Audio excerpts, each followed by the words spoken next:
Who is your favorite Ninja Turtle? So that is a really tricky question. Growing up, it was Donatello. I still have a soft spot for Donatello. He's still technically my favorite, but I've come to admire all of them for different reasons. It's kind of like... That's a very PC answer. I love it. Yeah, it's not like I have like this fear of offending like Raphael fans or something. Yeah. It's like, Raphael fans. Yeah. See, like one of my friends, his favorite's always been Raphael.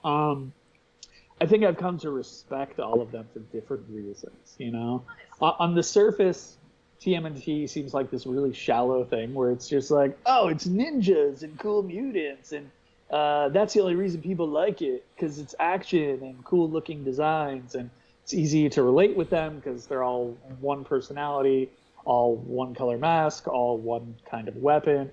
But I feel like at the end of the day, Ninja Turtles is actually just about family. Like, and they hint on that. Not that they hinted it. They flat out show it in the 1990 movie when Donatello asked Michelangelo about, like, have you ever thought about what it would be like without our dad? And Michelangelo is often viewed as the immature one, but I think he just can't handle that kind of stuff, which is why he always kind of puts up comedy as like a bit of a shield, which is why he gets hurt the most sometimes in comics when stuff really goes down. Because like in the IDW run, he left the family after Splinter took over the hand? Did I just spoil? I'm sorry. Like, no, it's fine. Yeah. I guess I don't have to fucking read it now. It's cool. Teenage Mutant Ninja Turtles podcast. I'll be your host. Thanks for joining me, guys. That was such a great answer. I did not expect that answer to that question. That was great.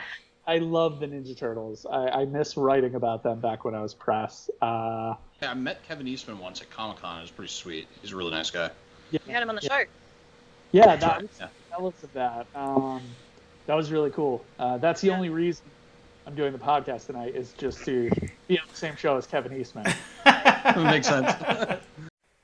What's up, friendly neighborhood nerds? If you want to hear interviews from industry pros, get first looks, and have access to endless comic content, wake up. Please wake up. You're in a coma. Your mother misses you. What's up, friendly neighborhood nerds? This is Judah Rad, and I'm here with Robo Strange and Respawn. Today, we have a very, very special guest. He is a comic books journalist, formerly the marketing coordinator, and currently the marketing and publicity manager at Valiant Comics. Welcome to the show, Greg. So we're a bit late, but congrats on the promotion. Thank you so much. And thank you for inviting me to the show. Really happy to be able to talk with you guys tonight. Yeah, for sure. It was good to. It's good to see that. I saw it on Facebook and Twitter and all that. How about this? Now that we know where you're at, can you tell us how you got there? How did you get into Old Valiant and all that anyway? Sure. So I guess I'll rewind back to whenever Iron Man and Exo Manowar and Heavy Metal came out. That video game was technically my first Valiant experience without even knowing it. Because as a kid, I was all Marvel, DC, Star Wars, Ninja Turtles, Ghostbusters, a bunch of other stuff. But Valiant wasn't really on my radar. I did play Turok as a kid, didn't even know it was Valiant. Played all the Turok N64 games. I almost played our Marines because I liked Starship Troopers and I saw some loose parallels there, but never got around to playing it. Anyway, so fast forward to 2012. I am a freelance writer for the website Comic Vine, and most of my work is focusing on Marvel, DC, and all the other franchises that I just listed, plus like some Dark Horse stuff with, Predator, Aliens, or stuff that used to be over at Dark Horse. And then it was revealed that this company, Valiant, was returning as Valiant Entertainment, and they were doing their Summer of Valiant in 2012. And I saw it was a shared universe. I missed out on this universe during the first incarnation. So since I was Comics Press, I really wanted to give it a fair shot.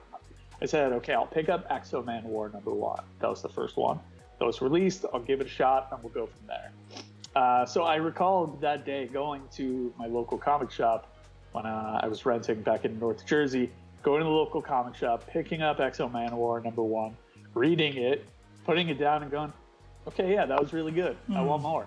And then I just every launch after that with Archer and Armstrong, Bloodshot, and Harbinger. What I really liked was it was technically a shared universe, but they were offering different genres in each book, and it felt a little more grounded than some of the other stories that I was reading. So I was just hooked at that point.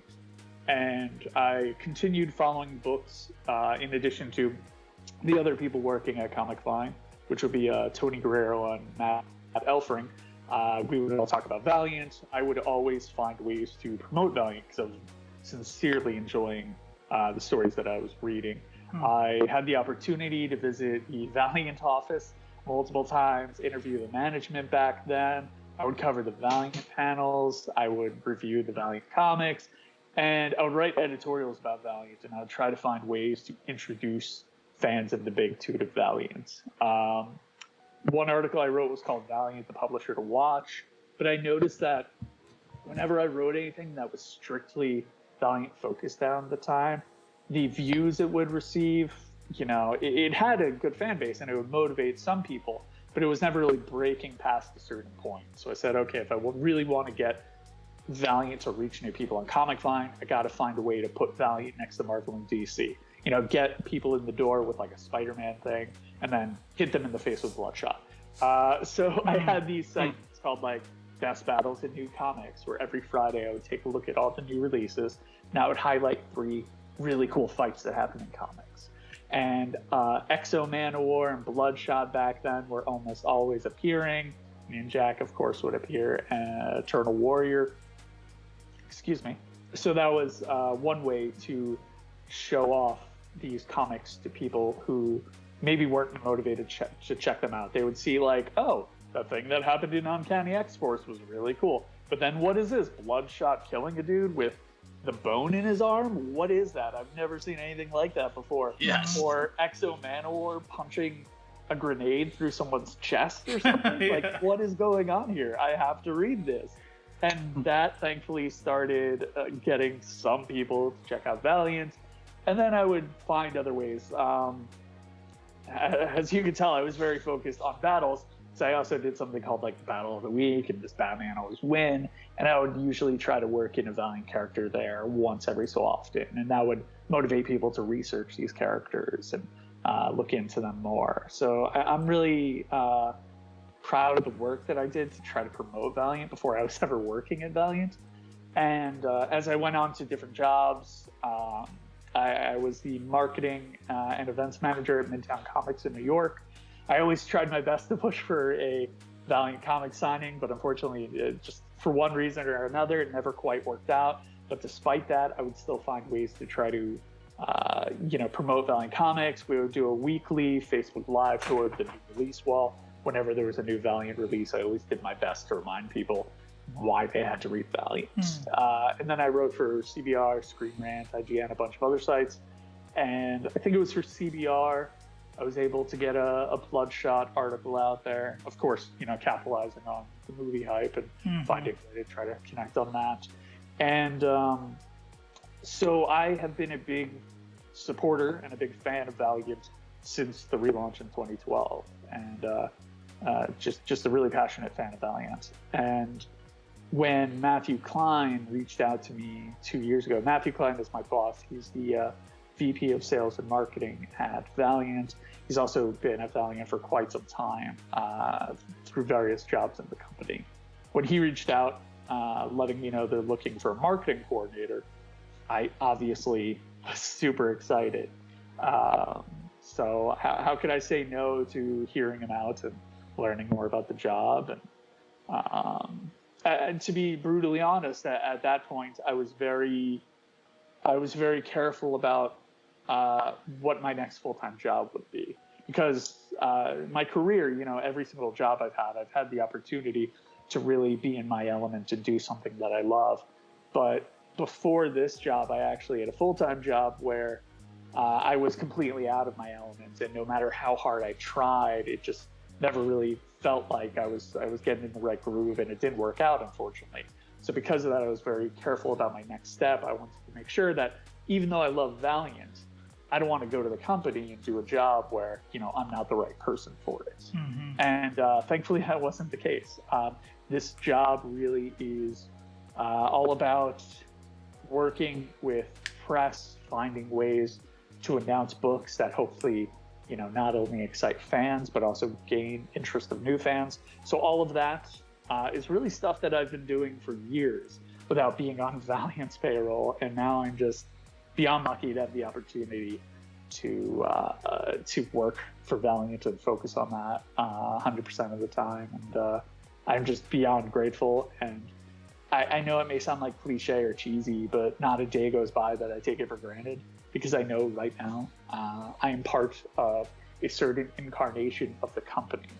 And 50 years from now, let's say, when people are looking back on the history of Valiant, I would love to be proud of what we're doing and say that I did my best to try to help the company grow. And I am sincerely excited about what we have coming up. Obviously, with COVID, that impacted not only the comic book industry, but so many different industries. And above and beyond, the top priority has to be making sure people are safe, obviously. But so understandably, comics were delayed. We don't want to put too much product into comic book shops and make retailers feel like they're getting all the stuff that they unfortunately can't move. But we don't want to burden them. So our sales team and all of our directors throughout the course of the pandemic have been talking to retail partners, Diamond, so many other people about the best way to work with them as we move forward. So we have a lot of announcements coming up. I don't know when you guys plan on publishing this episode, but it's mid-September right now. So what I can say is in a week, you guys may have some more news about the Bloodshot comic. A bit of a spoiler there. A couple weeks after that, there may be some news about a brand new series that hasn't been revealed yet. Ooh, that's exciting. I can't say anything else. And then beyond that, we'll have more news on when some of the previously announced comics, like Shadow Man and Savage, will be released. Everything that was being worked on before the pandemic is still moving forward. It's just a matter of finding the best time to release it. Yeah, for sure. That would be so difficult. I'm curious, because you obviously have like a vision of where you want the company to go, like long term, 5-10 years. What's your dream for Valiant? Hopefully to be retired and like happy. No, 5-10 years for Valiant. Wow, that's a really good question. So when it comes to the comics, that we have put out comics that are not only making the core Valiant fans happy, but generating enough acclaim and interest to bring in a bunch of new readers as well. And as all of that occurs, to build up the brand recognition of each of these characters. Obviously, Bloodshot has a huge advantage because this guy named Vin Diesel or something portrayed him recently. That obviously helps. Sounds familiar. Yeah. And then we have a Harbinger movie in development as well over with Paramount. So that, of course, is going to help. I can't comment on Great segue. Thank you. I can't comment on when you may hear more about Harbinger, but it is certainly something we have teased quite a lot for quite some time. Is there anything you can tell us about that film? No, I'm pretty sure that if I say anything at all, they are going to send Bloodshot after me. Oh, wow. Knock on the door and just punch me in the face if that happens. No, I wish I could say like, sorry. The Vin Diesel version of comes up. Yeah. No. In all honesty, though, that's a fun answer, but at the end of the day, something like that is just so far above my pay grade. When the time is right, I'll be looped in on those things. For now, I'm happy to stay tuned for updates and keep focused on promoting the comics and keep focused on promoting some of the other stuff that we may have in development. Like, for example, it was announced that we are working with Blowfish Studios to develop video games for consoles. So more than one game for consoles, which is a really big deal because it's been quite some time since we've seen a Valiant game on a console. And then I won't say anything, but I will say maybe you'll start seeing more stuff like this. Oh, yeah. Cool. Pretty cool if we saw some more things like that. Here's a question that I think you can answer a little bit more zoomed out. I know with like Marvel, when a lot of these like Dan Didio, Marvel and DC, when these Dan Didio types and Jim Lee types get asked questions, Marvel and DC are pretty strict. They're pretty like divided, publishing and the studio stuff, and one really doesn't have anything to do with the other. Whether or not people agree with how that goes is irrelevant. But for Valiant, when things like comic books or movies or stuff happens, is the publishing side more involved with studio and video game development stuff, or are they pretty separate? So what I can say is when it comes to video game development, we are very involved. I'm not sure what I'm allowed to say regarding that, but I can say that certain individuals within the company do work very closely with Bluefish Studios to develop gameplay elements, to assist with story, characterization, just to help everyone better understand what makes each of these characters unique, what would be cool if you were able to control this character, play as this character, and what kind of story can we bring to that. Is there a reverse synergy where, so the video game department or the movie department is working on something and they need to generate hype? Will they then give feedback to the comic department to maybe promote certain characters or uplift certain characters? So what I can say regarding that is what I personally experienced with Sony and Bloodshot. With Sony, we had a constant line of communication with them. They were great partners throughout the whole thing. We worked with them to provide comics to press at the press junket, to have a spot on the red carpet, to conduct interviews with everyone, and as well as at the press junket. But also we worked with them so we would see like trailers early and get a heads up on certain things. And it was a lot of fun working with them, and we would coincide with announcements, so we would know when a certain trailer is launching, so that way we could help promote on our end as well. We worked with them to make sure the movie was being promoted on our comics. I'm not sure if you guys recall, but on the covers we had a banner across the top when Bloodshot was originally planned to be in theaters. Then of course, COVID changed everything. But what about from an editorial standpoint? Like Sony says, "Hey guys, this would be a really good time to launch a new Bloodshot series," or something like that. So I think when it comes to Valiant appearing outside of the comics, I think our company has a lot of creative freedom. For example, a Harbinger movie is actively in development, and what I can say without spoiling anything is the team that's behind the next direction for Harbinger, trying my best to be as careful as possible here, they are able to tell the story they want to tell without any potential limitations, let's say, from what is planned for Harbinger on the big screen. Because at the end of the day, just like you could see so many different incarnations of Batman or Spider-Man coexisting, the same holds true for our characters. Sure. So you can have a great Harbinger movie that is completely different from whatever may be happening in the Harbinger comic that may or may not be announced fairly soon. All right. As long as there's torque, and faith, I'll be happy. Yeah, I think just to put the finger on what exactly Judah was talking about too is that you see like the whole relationship with Inhumans and mutants, and when the studios didn't have access to the mutants, you saw the publishing side try to push Inhumans super hard because they wanted Marvel Studios to be able to get something out of it. And I don't know. And if you answered it already, I apologize. But is there any of that kind of synergy within, not specifically, not even about a Harbinger movie or anything, just the way those departments kind of meld and money and marketing and stuff? Sure. So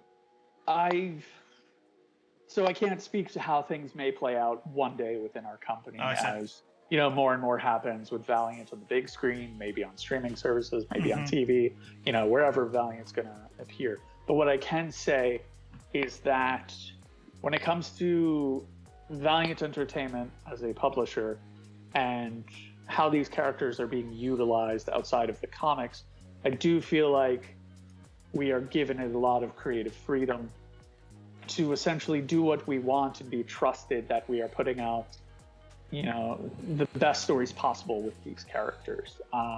So I feel like there's not a lot of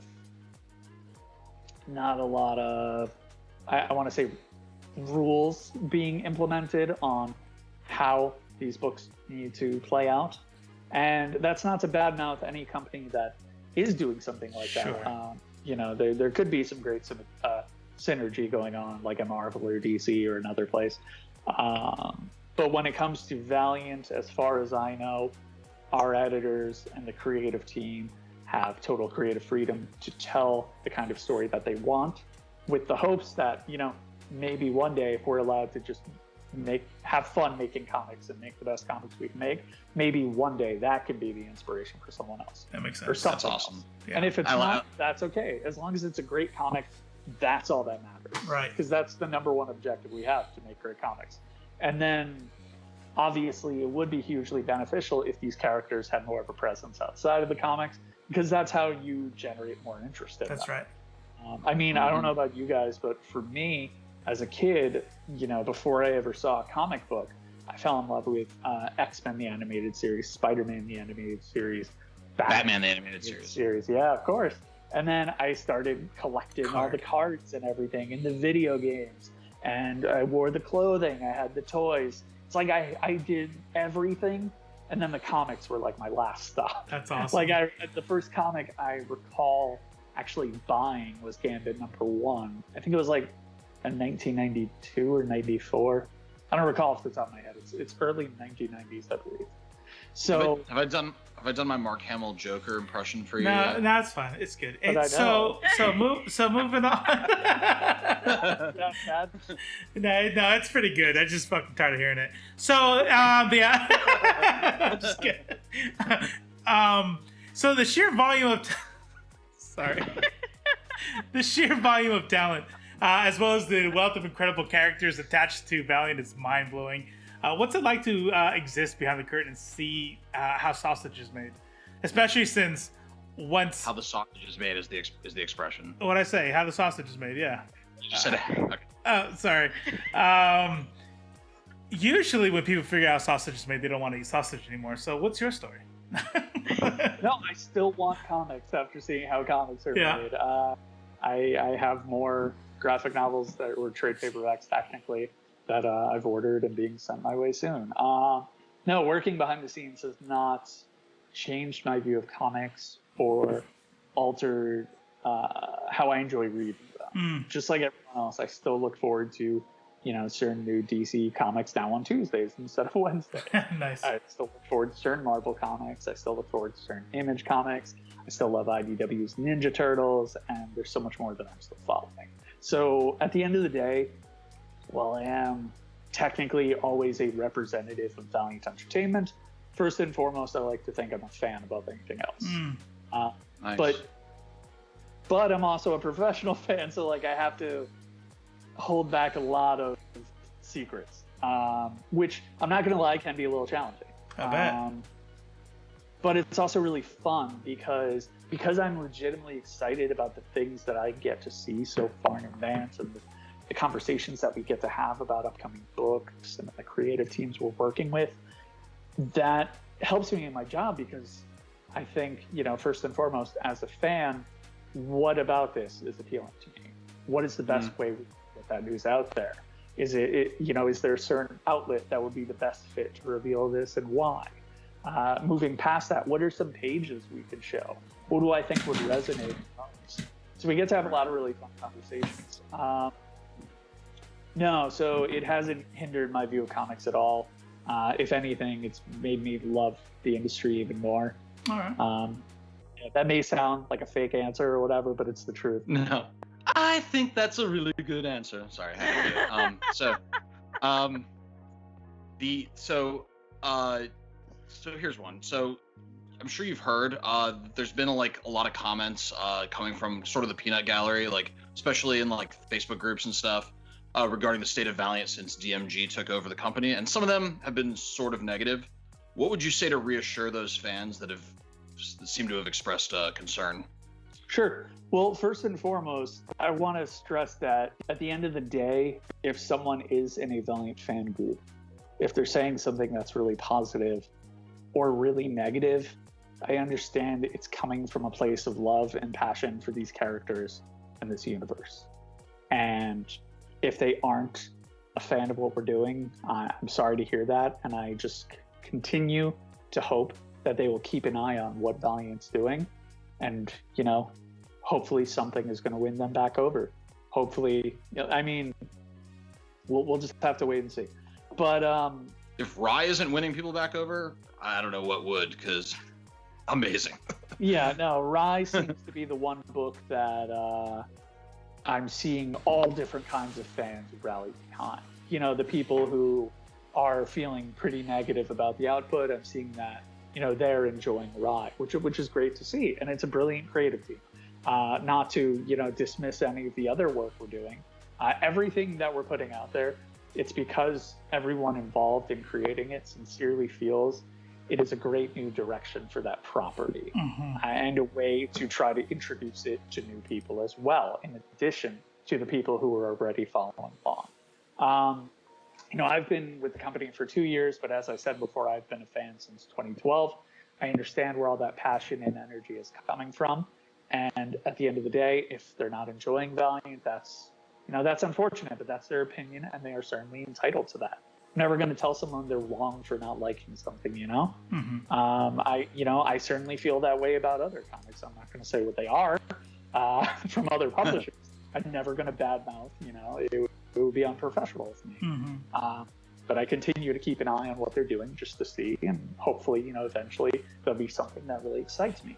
And I'm hoping that everything we're working on at Valiant, I'm hoping that there will be something, whether it's the next announcement we make in a week, or the one we make a few weeks after that, or the one we make a few weeks after that. I'm hoping something there will give them something that generates the feelings that they once had about this universe and those characters.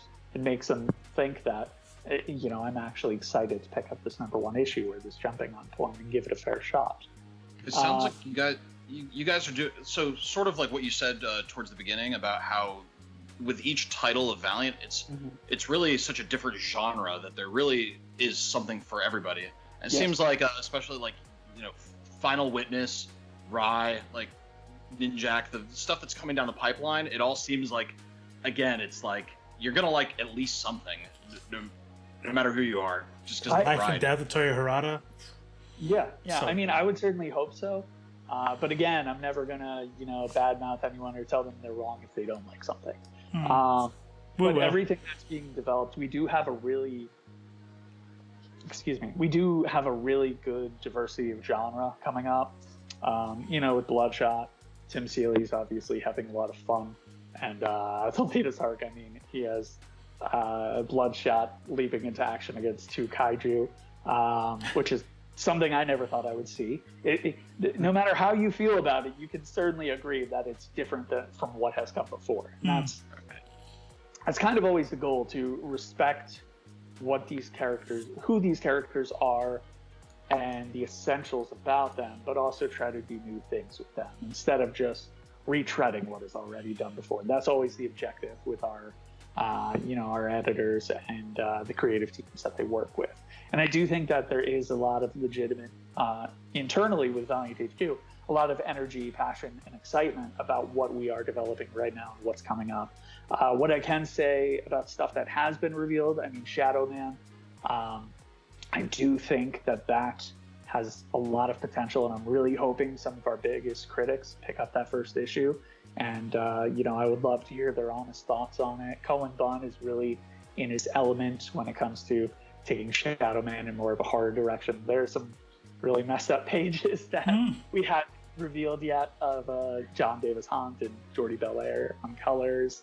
And then, what a great team. Yeah, Savage is obviously going in a very different direction. So look, if it's not for people, I understand that. But I do think Nathan Stockman, I think he is an amazingly underrated talent. I think that guy has so much potential, and his pages are just so good. I've got recently 2 commissions from him. Actually, I think he's such a talented artist. What else? Final Witness is obviously doing something totally new in our universe. It's obviously our editors love everything that they're working on, but just listen to Heather talk about Final Witness. It's very clear that is something she's wanted to do for a long time, and Valiant's giving her the freedom to make that story how she wants to make it. So I know that's something that she's very excited to get out there.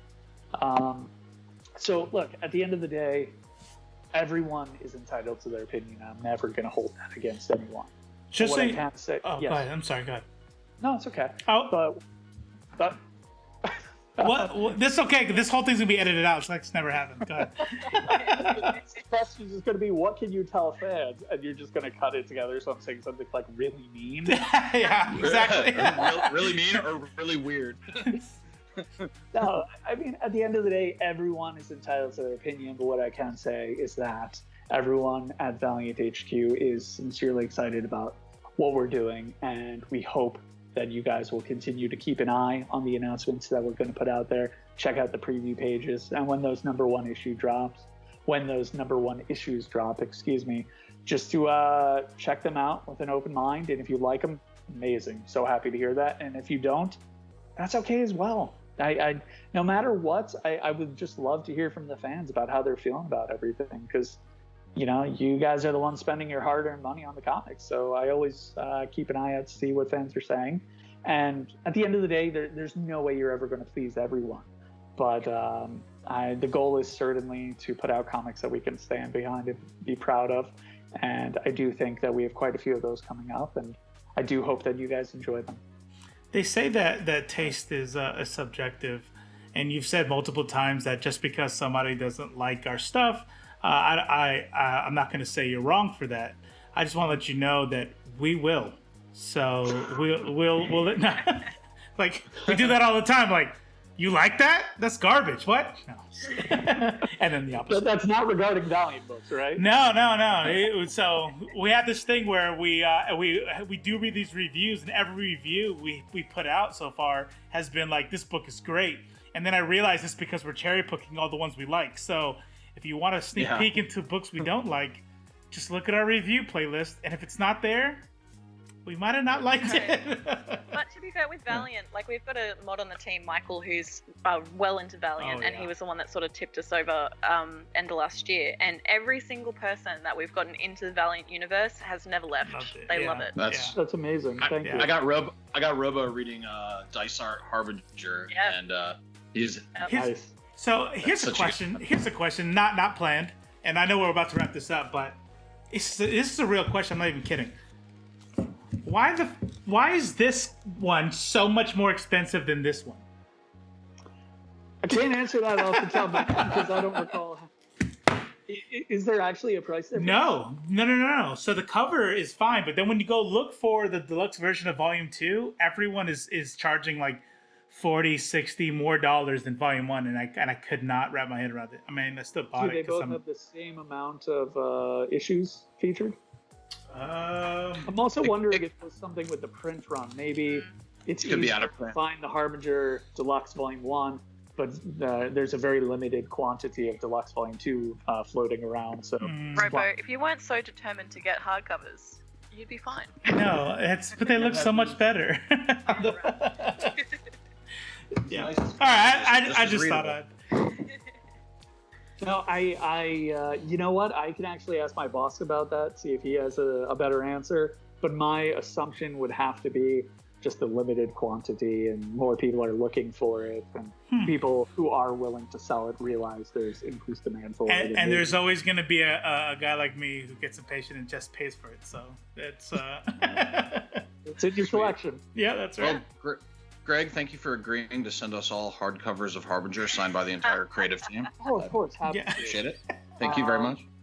I guess since we are talking about Harbinger, and you guys are you're such a big fan of Harbinger, and you were mentioning the life and death of Toya Harada. I guess when it comes to the future of that property, is there anything that do you have like any hopes and dreams for the future of Harbinger? It's a good question. I don't really know. Like, I don't like to inject my so. If I were to just give an honest answer, the first thing that came to my mind is more of the stuff that was in like the dice art run. Yeah. But that's not like a realistic thing to hope for, because really what I hope for is shit that I couldn't even imagine. You know what I mean? So. I'm sure they'll keep blowing our minds. So what I can say then is, I imagine what's coming up is something that you cannot even imagine. So we'll be delivering on that. Get all lit up. Ooh. That's great. That's awesome. Real quick, you mentioned that Valiant is expanding to... So kind of the theme here is that DMG specifically is expanding the use of these properties to other mediums and stuff, like movies and video games and stuff.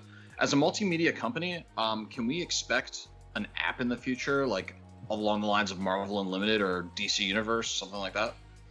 Something like that would certainly be very cool. For the time being, though, we did have a product with another company that provided a drive with, 2012 to, I think it was like, to 2018 Valiant. And then there was also a classic collection as well. So we wouldn't want to step on their toes. But I do think an app giving people access to the Valiant library would be a very cool idea. And if that does ever happen, you will certainly know about it. Dope. Sweet. Awesome. Yeah, that would be cool. Because at the end of the day, obviously, first and foremost, we want to do everything in our power to support retailers. They're the backbone of the industry. We want to make sure, especially now more than ever, that we're supporting them. So we don't want to do anything that could potentially hinder that. But one day, as Valiant continues to grow as a brand and these characters get bigger, to make back issues a little more accessible, that would certainly be very cool. Greg, is there anything upcoming that you want to tell us about in terms of like maybe a Comic-Con or a title or... Sure. Yes, we do have a panel at New York Comic Con's Metaverse. We actually recorded that on Monday. It's already edited and everything. What I can tell you is that it was moderated by another amazing YouTube show. I'm not sure if you guys are aware of Comic Pop. Tiffany, she moderated it. She did an incredible job. And she was able to get some really good information out of everyone. What I can say is that a few days before New York Comic Con's Metaverse, a title may or may not be announced on a site that may or may not be called The Hollywood Reporter. And then there may or may not be additional interviews with the creative team of that book on places like comicbook.com and Screen Rant and CBR. That may or may not be happening. Keep your eyes peeled. Yeah. And then at New York Comic Con's Metaverse panel, we have the writers of whatever's going to be announced. There was actually an image on in the Valiant Voice newsletter that was revealed today. It was a screen grab of the panel recording, and two of the people are silhouettes. So feel free to guess who they are if you would like. But in addition to that, Jeff Parker was on the panel. He is the writer of the Ninjak run. He talks a lot about this new direction for Colin King, where it picks up, where he's going with the character and working with Javier Pulido on artwork, and how Javier's style is a really good fit for his story and their chemistry together as a creative team. In addition to that, Dennis Hopeless was also on the panel. He talks about Exo Manowar, because Exo Manowar #2 is arriving in November, which is the month after New York Comic Con. So he talks a little bit about the direction for Auric and why this new direction is the right fit for the character. He also tells a very, very, very entertaining story about his childhood that I think is ridiculously relatable, and I absolutely love him for telling it. And then in addition to that, there was also Valiant senior editors, Heather and Lisa, talked a lot about some other stuff that we have coming up. They talked about Bloodshot, Lisa talked a lot about Rhi. So if you are enjoying Rhi, you will get some more information on that. And then very shortly after the panel airs, maybe a couple weeks after, you will be hearing an updated release date for one of the books that was revealed before the pandemic. It's a book that I'm personally very excited for. I don't want to say which one, but you will be getting a new release date for one of the new books that was previously revealed. And then the following month, we will be revealing the release date for yet another one of the books that was previously revealed. Ooh. So there's a lot on the horizon. Much exciting stuff happening. That's awesome. Yeah, and I am going on paternity leave in mid-November, but we are working. Congratulations! Yeah, that's awesome. Try not to burn down California when you do the gender reveal. And then we are working on trying to get another announcement out there for something cool. I don't know what, but it would be cool if we could reveal some other stuff. Hell yeah. There's a lot of stuff in the works. We are juggling a lot. We are keeping very busy, and we have a lot of stuff to reveal to you guys. It's just a matter of getting all the information out there one piece at a time. And I do really hope everyone stays tuned and gives their honest feedback when everything's revealed, because I definitely read and watch it all. So I look forward to seeing what everyone says.